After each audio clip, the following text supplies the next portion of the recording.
2, 1, go!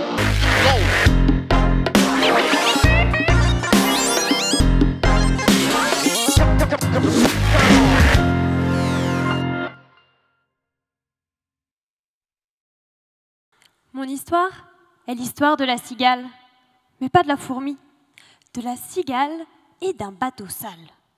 Vous voyez dans les ports ces bateaux recouverts d'une couche verdâtre d'algues et de coquillages? Eh bien, quelques millimètres de cette couche suffisent à ralentir les bateaux.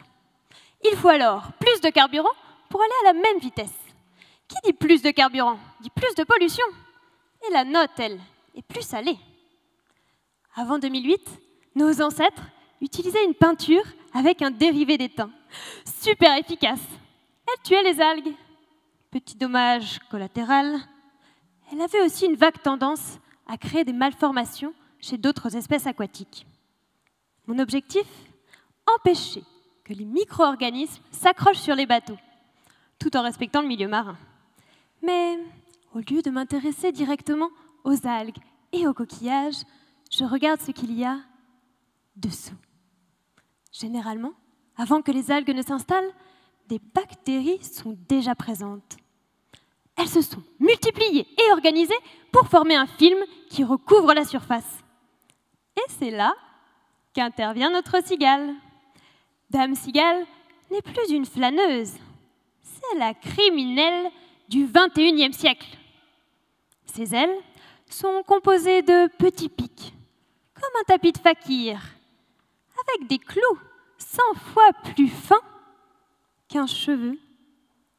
Ces nanostructures, comme on les nomme, peuvent tuer des bactéries. Eh bien, dans mon laboratoire, on imite cette structure d'ailes de cigale.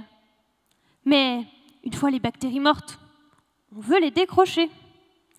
Il faut donc une surface mortelle, auto-nettoyante et même imprévisible.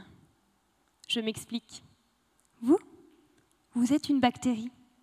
Vous vous promenez quand, au détour d'une vague, un matelas moelleux vous interpelle. Alors, vous vous installez confortablement, vous vous relâchez, vous respirez calmement. Et là, les ressorts vous remontent tous dans le dos. C'est ce que je compte fabriquer. Un matelas qui prend par surprise les bactéries.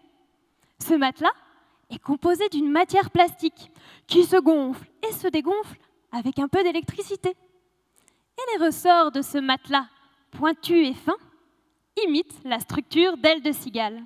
Et voilà comment, un jour, la cigale permettra au bateau de rester propre et respectueux de l'environnement.